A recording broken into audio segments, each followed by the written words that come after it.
Hi, my name is Celia Roberts and today we're looking at postures for lower back pain. So we're going to look primarily at piriformis syndrome and releasing the piriformis to help with sciatica or just general lower back pain. If you do have disc problems, things might be a little bit more complicated, so please see your physiotherapist or your GP to get some assistance on what actually is going on in the back. If it's just mild back pain, this is a good sequence for you.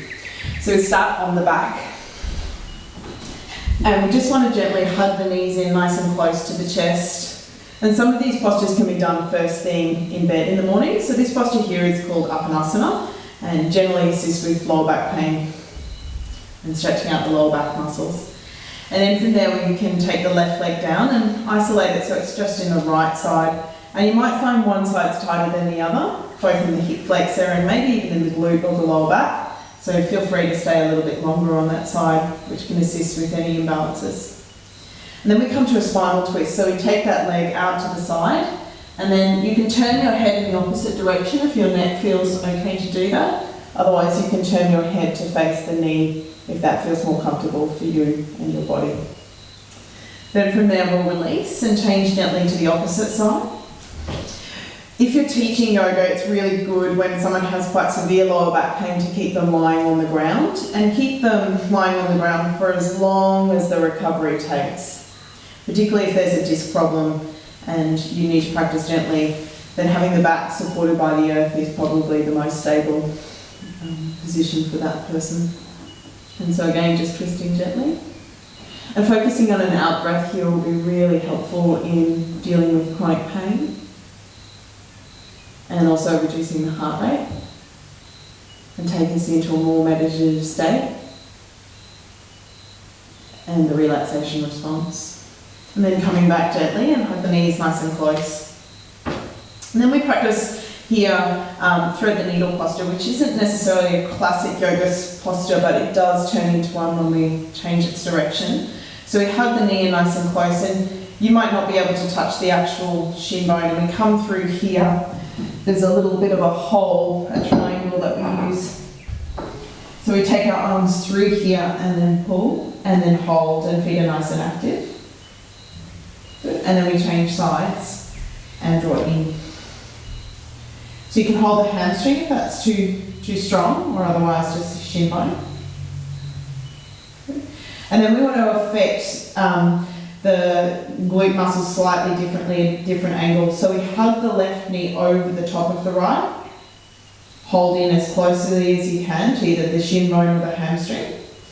And then we take the knees just slightly by about 1 centimetre to 5 centimetres over to the right with the left knee in front. And this will affect the TFL muscle and slightly into the ITB, the glutes and the biceps femoris, and then changing sides.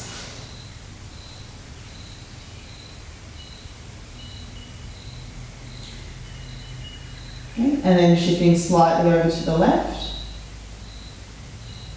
affecting the top part of the hamstring,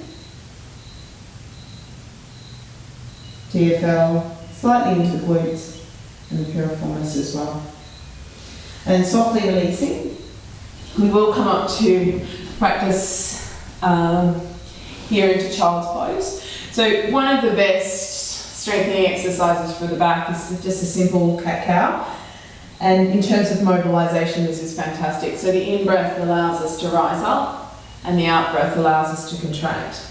And so in healing lower back injuries, doing this slowly and with good concentration about using pelvic floor and isolating the abdominal muscles as you pull high is a lovely mobilizing and then strengthening sequence as well for both the core muscles and the back muscles.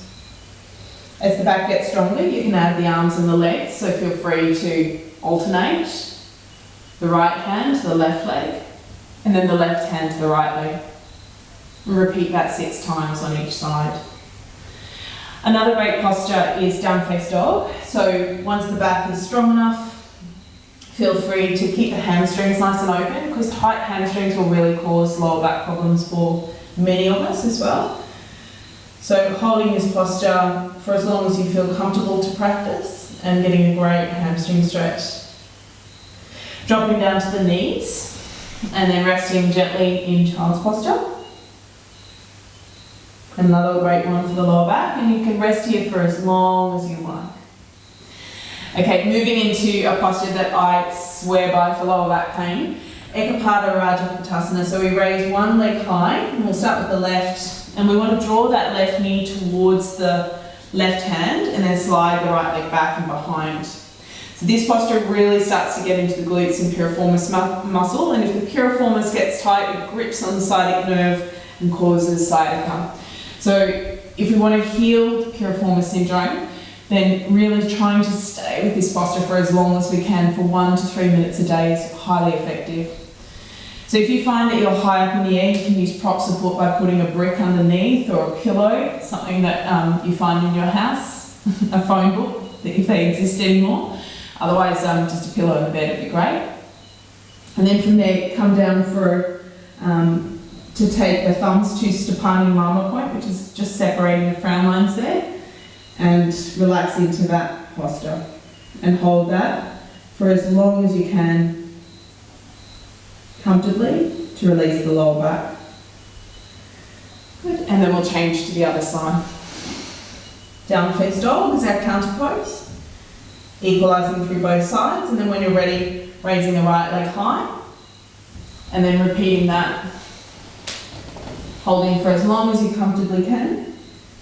Feel free to put a prop underneath, so either a brick, cushion, or a book. And then bring the thumbs to Stapani Mama point, separate through the frown lines, and affecting the facial muscles as well. So in Ayurvedic medicine, we can actually read pain in the face, and so really try and relax the facial muscles, and the facial muscles will really register pain. So if you're in pain in the body, we can see that in the face in Ayurvedic medicine. So really try and relax the face, to relax the body, to affect the mind and the pain pathways in the brain. That's great. Okay, once again returning to the beautiful down face dog posture, great stretch for our hamstrings. And then if you want to come to Uttanasana here, making sure that the back feels supported by that pose, then the full posture is here, and then you tip the sit bones a little bit further forward. If that's too strong, usually for lower back pain, it's really great to just simply bend the knees. Okay? And then from there we'll come to Ardha Utkatasana, which is strengthening the back muscles themselves in the mid-thoracic region, and then to standing position. Okay, the last posture that I highly recommend, particularly if you're doing desk work, is to practice throughout the day, and as many times as a day as you can practice that same characteristic posture that we've been doing. So we did this on the back, we did it on the floor, and now we're doing it on a chair. And for Ekapada Rajaputtasana, we take the arms up nice and high. This is something that can be done in your workplace or wherever you are, and then hold and really work into that position here. If you're a little bit more advanced and your flexibility allows, then come up and over the shin bone, and then hold and tuck the chin and rest gently into the pose. And again, holding for as long as you can to take care of the back.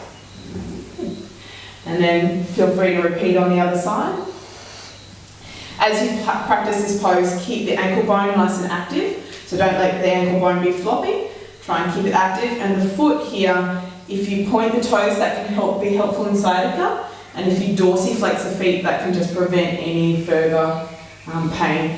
But it will differentiate between each body, so either point or dorsiflex, plant flex or dorsiflex, to suit your back, your body, your knees, your ankles, and then exhaling down. Good. So we'll inhale, come high, and then both feet hold here. And then from there, straighten out through both legs. And on your chair, again, you can just practice the simple Paschimottanasana variation here. And you might come to just rest to this position and keep the chest high. So really don't try and reach far forward, particularly when you're looking after your back. Rather keep things relatively straight, almost like there's the earth underneath your back, and that you're protecting the back rather than overdoing things and pushing beyond your limits. Thank you.